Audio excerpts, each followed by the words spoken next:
Today's video will be on ratio rates and the unitary method. So our learning goals for today, by the end of the lesson you'll be able to solve ratio problems using the unitary method, and you'll also be able to solve rate problems using the unitary method. So some key ideas here. So to solve problems using the unitary method, we have to find the value for one part in a ratio or the rate per 1 unit in a rate. So unitary just means 1 unit. So once you know the value of one part of the ratio or one part of the rate per unit, you can find any parts that you want by multiplying up. So I'll show you what I mean in a few examples.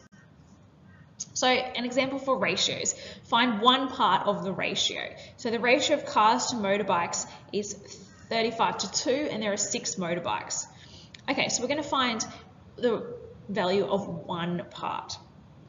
So in this case, 2 parts for motorbikes is equal to 6 motorbikes. So 2 parts, let's wipe this out, 2 parts equals 6 motorbikes. So if we want to find the value of one part, obviously we just have to divide by 2. So one part equals 3. So we can then answer the question, therefore one part of the ratio is 3. So then we can take this further and we could perhaps find out how many cars there were. So if there were 35 cars and we know that one part equals 3, we can go one part equals 3. So 35 parts, obviously we just have to multiply by 35. So 3 times 35 will give us 105. So then you could work out, therefore there were 105 cars.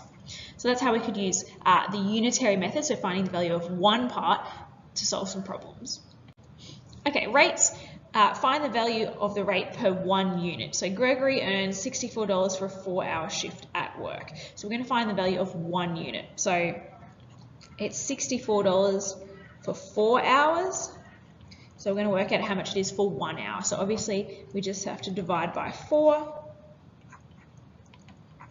64 divided by 4, $16. So it's $16 for 1 hour. And then we could just write that as a rate. So it's $16 an hour. And that would be Gregory's wage per hour. Okay, some worked examples here. So a truck uses 4 litres of petrol to travel 36 kilometres. How far will it travel if it uses 70 litres of petrol? So to work this out, we have to work out how far it can go on 1 litre, and then we can multiply that up to find out how far it can go on 70 litres. So it goes 36 kilometres with 4 litres. So we need to divide by 4 to find out how far it can go with 1 litre.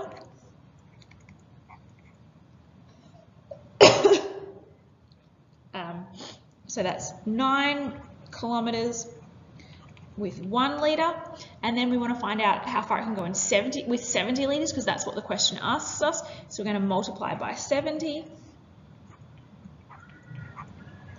So 9 times 70 will give us 630 kilometres with 70 litres. So then we can just answer our question. So therefore, the truck would travel 630 kilometres using 70 litres of petrol. That would be our answer there for the first one. Okay, I'll do the second one here. So Melissa works at a supermarket and earns $57.60 for a 4-hour shift. How much does she earn in cents per minute? Okay, so we're going to have to do a bit of converting first. So it wants it in cents. So the first thing we're going to have to convert is $57.60 to cents. So we're just going to have to do 57.60 times 100, because there's 100 cents in a dollar, and that will get our value for cents. So it's 5,760 cents, and then we also have to convert her 4 hours into minutes. So 4 hours to minutes. So that's 4 times 60, because there's 60 minutes in an hour. So that's 240 minutes. Okay, so then we can use our unitary method. So obviously you'd be working down the page. I'm just going to go across. So I'll just divide it up. So that means she's earned 5,760 cents in 240 minutes. But we want to find out how many cents she earns per minute. So the minute is the one we're going to get in the single unit. So we're going to have to divide both sides by 240. Once again, I've run out of space. Just pretend that line's not there. Divide by 240. 5,760 divided by 240 apparently is 24 cents. In 240 divided by 240 is 1 minute. So she makes 24 cents a minute. So then we could write the answer. Therefore, Melissa earns 24 cents a minute. And that would be our answer there for our worked example. Okay, so we've got another more complicated worked example here, but if we break it down, we should be able to do this question just as easy as we've done all the others. So the water hoses from 3 different taps are used to fill a swimming pool. So the first alone takes 200 hours to fill the pool, the second hose alone takes 120 hours to fill the pool, and the third alone takes 50 hours to fill the pool. How long would it take to fill the pool using all 3 hoses at once? Okay, so we're going to look at hose 1 first. So hose 1. So hose 1, what was it? 1 pool in 200 hours. So 1 pool in 200 hours. So how much is it going to fill in 1 hour? So we'll just divide both sides by 200. 100, so that's 1 over 200 in 1 hour. So for hose 2, it takes 1 pool in 120 hours. So how much will it fill in 1 hour? So we're going to divide by 120. 20. So that's 1 over 120 pool in 1 hour. And our last hose, hose 3, is 1 pool in 50 hours. So again, we'll use the unitary method. We're going to find the 1 unit, so 1 hour. So we'll divide by 50. So it's 1/50th in 1 hour. So now the question asks us to find out how long it will take to use all hoses at once. So together, we're obviously going to have to add them up. So together, it's going to be the first hose plus the second hose plus the third hose. Now obviously we can't just add these together because they're not like fractions, so we have to turn them into like fractions by finding our lowest common multiple and multiplying them all by our LCM. So the lowest common multiple of 200, 120 and 50. Okay, so we've got 200, 400, 600, 800. Our second one, we've got 120, 140, 260, 380, 380.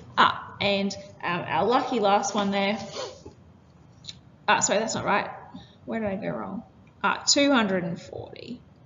Here we go. Start again. Okay, now I'll add these up properly. So it's 120, 240, that's better, 360, 480, and 600. Okay, so 600 and 600 we've got in common here. I know 50, I know 600 is a multiple of 50. If I times it by 12, I'll get to 600. I'm not going to write all of that out, but if you wanted to, you could, 50, 100, 150, 200, blah, blah, blah, all the way up to 600. And 600 would be our lowest common multiple. How do I know that? Well, 600 is the lowest, 200 and 120 have in common, and obviously I know it's divisible by 50 as well. So now I just have to multiply each of my fractions to get my lowest common multiple. So 1 over 200, I'm going to have to multiply it by 3 to get 3 over 600, plus 1 over 120, I'm going to have to multiply by 5, so that's 5 over 600. 1 over 50, I'm going to have to multiply by that by 12, so 1 times 12 is 12, 50 times 12 is 600. So if I add all of those together, 3 plus 5 plus 12 will give me 20 over 600. So now I know all 3 hoses. I'm going to have to clear this page. So what was it, 20? Yep, so 20, 600 pools in 1 hour. So I'm going to simplify that. So I can divide both of those by 20. So 20 divided by 20 is 1. 600 divided by 20 is 30. So it's 1 over 30 pools in 1 hour, but I want a whole pool, not 1/30th, so I'm going to have to multiply by 30 to get a full pool. So 1 divided by 30 times by 30 will give me 1, so 1 pool in 30 hours. So that's a simple way. We're just finding out the value of 1 unit and then multiplying it up. So just make sure you are comfortable with all the topics we've covered in this video, because the unitary method is really, really important, and it can break down complex problems like this one here, make it more simple, and allow us to solve them.